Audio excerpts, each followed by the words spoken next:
नमस्कार साथियों, सितंबर का महीना लग गया है। बरसात के मौसम में तो हमें ढेरों सब्जियां मिलती रही हैं अपने गार्डन से, और सर्दियों में भी हमें अगर सब्जी चाहिए अपने गार्डन से तो यही समय है। हमें सर्दियों की सब्जियों की तैयारी कर लेनी चाहिए। आज मैं बताऊंगा आपको सर्दियों की सब्जियों की तैयारी के बारे में, और 10 ऐसी सब्जियां बताऊंगा जिन्हें आप सर्दियों में लगा सकते हैं। इस समय पर सितंबर में लगा सकते हैं और उनसे अच्छी हार्वेस्टिंग ले सकते हैं। तो चलिए बिना देरी करे वीडियो को स्टार्ट करते हैं और जानते हैं हमें क्या क्या तैयारी अपने गार्डन में करनी चाहिए। तो सबसे पहला काम आपको ये करना है, आपके गार्डन में जितने भी सब्जियों के पौधे लगे हुए हैं जिनका सीजन ख़त्म होने वाला है, जैसे कि ये मेरी भिंडी लगी हुई हैं, अब इनका टाइम ख़त्म होने वाला है, इसलिए अब हम इनको उखाड़ देंगे। जैसा कि मैंने इन दोनों कंटेनर में से जो भिंडी लगी हुई थी, भिंडी के पौधे लगे हुए थे, वे मैंने उखाड़ दिए हैं। और इसके बाद आपको इस तरीके से गुड़ाई कर देनी है गहरी गहरी, ताकि जो हमारी मिट्टी है 2 दिन सूख जाए। इसको 2 दिन अच्छे से धूप लगनी चाहिए, क्योंकि जो हमारी मिट्टी में फंगस वगैरह और भी बेकार चीज़ें हैं वो धूप के साथ ख़त्म हो जाएं और हमारी मिट्टी दोबारा से सही हो जाए। मैं इसी मिट्टी को रिचार्ज करना सिखाऊंगा। दोबारा रिचार्ज किस तरीके से करनी है, मैं इसकी मिट्टी को चेंज नहीं करने वाला हूँ। इसी मिट्टी में जो सर्दियों की क्रॉप है वो लगाने वाला हूँ।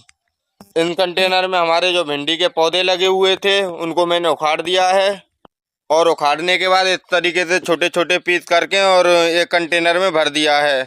इनका मैं क्या करने वाला हूँ, इन्हें मैं जो हमारे बड़े कंटेनर हैं इस तरीके के, इन्हीं में जब मैं नए कंटेनर भरूंगा तो नीचे एक लेयर इन्हीं की डाल दूंगा।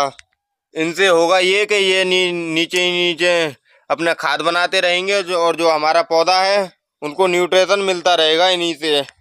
इसलिए मैं कभी भी कटिंग को फेंकता नहीं हूँ, जो भी कटिंग करता हूँ उनको संभाल के रख लेता हूँ। और जब कंटेनर या ग्रो बैग भर लेता हूँ तो उनके नीचे की लेयर इसी से बना देता हूँ, ताकि हमारे पौधे को न्यूट्रिशन मिलता रहे नीचे से ही। अगर आप इनमें भी देखेंगे तो इनमें यहाँ पत्ते भरे हुए हैं, यहाँ तक पत्ते और डाली कटी हुई, और यहाँ तक। इसी तरीके से आपको भी करना है, इससे आपको ज़्यादा पौधे की ग्रोथ ज़्यादा देखने को मिलेगी। जैसे कि ये मेरा बैंगन का पौधा है, और आप देख सकते हैं ये 12 बाई 12 के ग्रो बैग में लगे हुए हैं। और मैं आपको इनकी हाइट दिखाऊं तो लगभग 5 फीट के करीब इनकी हाइट हो गई है, और इनसे हमें ढेरों बैंगन मिलते रहे हैं। वह इसी कारण मिले हैं ताकि इनको न्यूट्रिशन टाइम टू टाइम मिलता रहता है। आप भी जब भी पुराने पौधों को हटाएं या फिर पुराने पौधों की कटिंग करें तो उनकी कटिंग को संभाल कर रखें, और आप भी इस तरीके से कंटेनरों में नीचे भर सकते हैं। और अब बात करते हैं मिट्टी को रिचार्ज करने की।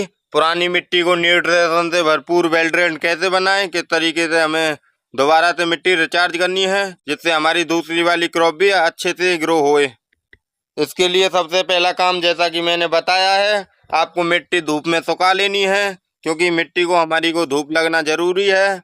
जब हमारी मिट्टी बिल्कुल सूख के भुरभुरी होने लग जाए, इससे जैसे कि मेरी ये मिट्टी है इससे भी थोड़ी बहुत और भी ज़्यादा भुरभुरी हो जाए, तो आप इसको क्या करना है, आपको डालना है मिट्टी का 20% वर्मी कंपोस्ट। टोटल 10 हिस्सा हमारी मिट्टी के हैं तो 2 हिस्सा आपको वर्मी कंपोस्ट के डालने हैं। और इसके बाद आपको क्या करना है, जो हमारे वर्मी कंपोस्ट से नाइट्रोजन की कमी पूरी हो जाएगी, जो हमारे पौधों ने नाइट्रोजन लिया है वह उसकी मात्रा पूरी हो जाएगी। और उसके बाद आपको डालना है फास्फोरस फर्टिलाइज़र। फास्फोरस के लिए आप बोन मील इस्तेमाल कर सकते हैं। अगर आप बोन मील इस्तेमाल नहीं करना चाहते अपने गार्डन में तो ऑर्गेनिक प्रोम फर्टिलाइज़र आता है उसको भी यूज कर सकते हैं। मगर अपने गार्डन में जो फास्फोरस युक्त फर्टिलाइज़र है वह ज़रूर दें। फास्फोरस फर्टिलाइज़र से ये होता है, जब भी हमारे पौधे लगाते हैं, सर्दियों में ज़्यादातर जड़ों वाली सब्जियां लगाती हैं जैसे शलजम, गाजर, मूली, चुकंदर, इस तरीके की ज़मीन में बैठने वाली और ज़मीन में बैठने वाली सब्जियों के लिए फास्फोरस ज़रूरी होता है। तो इस तरीके से आपको लगभग 3 से 4 चम्मच बोन मील मिला लेना है। और इसके बाद अगर आपके पास बोन मील भी नहीं है और प्रोम फर्टिलाइज़र भी नहीं है तो आप सरसों की खली मिला सकते हैं। सरसों की खली भी काफ़ी अच्छा काम करेगी आपके पौधों में।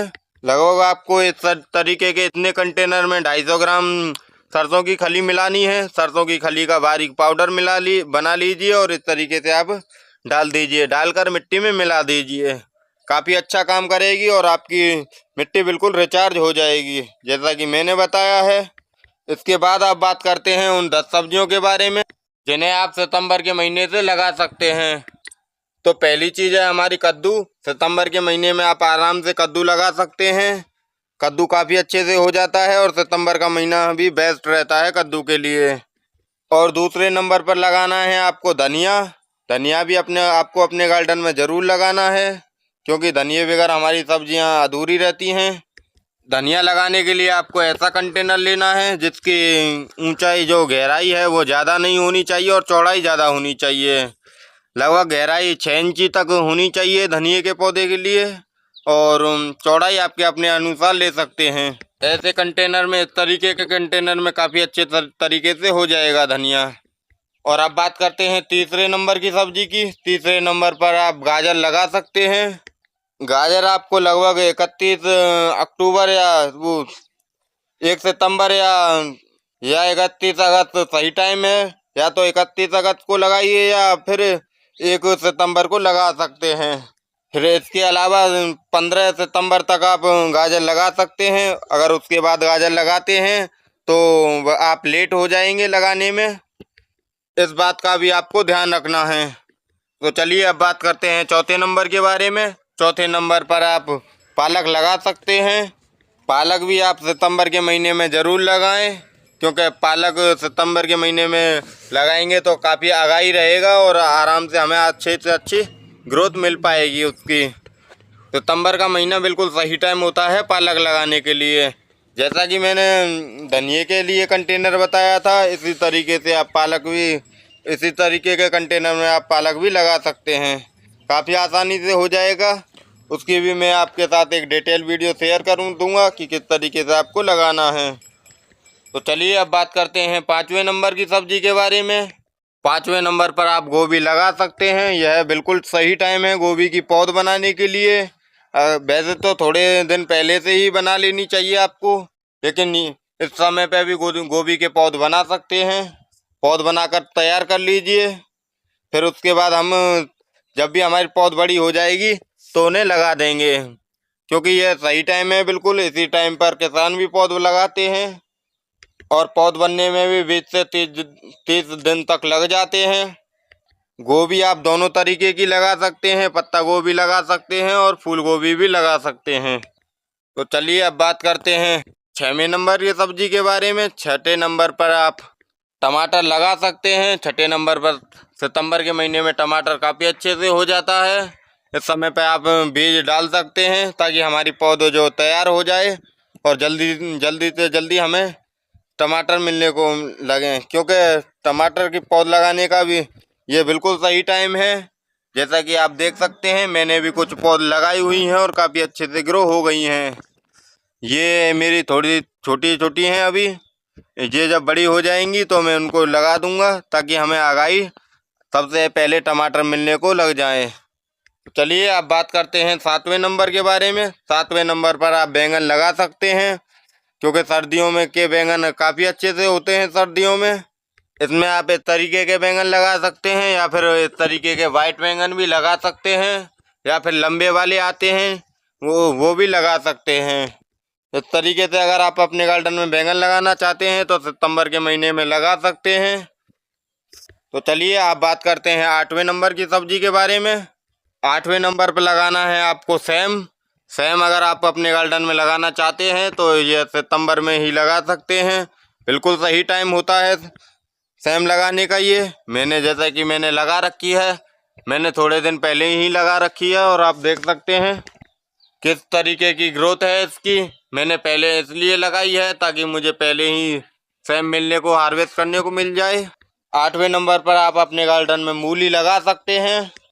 मूली लगाने के लिए आपको इस तरीके के कंटेनर हो तो काफ़ी अच्छी ग्रोथ देखने को मिलेगी। आपको काफ़ी मूली हार्वेस्ट करने को मिलेगी।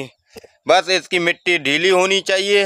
अगर मिट्टी आपको सख्त लग रही है तो थोड़ा बालू या रेत मिला लें। नदी की रेत बोलते हैं, जो कंस्ट्रक्शन के भी काम में आती है।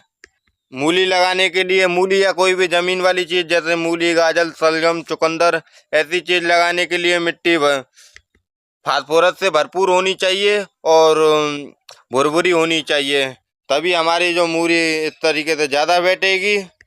और 10वें नंबर पर आप अपने गार्डन में चुकंदर लगा सकते हैं।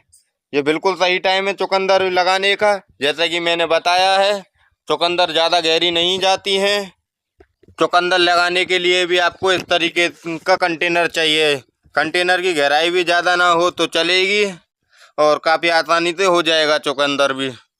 तो आज के लिए बस इतना ही। मिलते हैं आपसे फिर किसी नॉलेजेबल जानकारी के साथ। और वीडियो कैसी लगी हमें कमेंट करके ज़रूर बताएं। वीडियो अच्छी लगी हो तो वीडियो को लाइक करें, ज़्यादा से ज़्यादा शेयर करें। और अगली वीडियो आपको किस टॉपिक पर चाहिए हमें कमेंट करके ज़रूर बताएं। Thank you watching the video.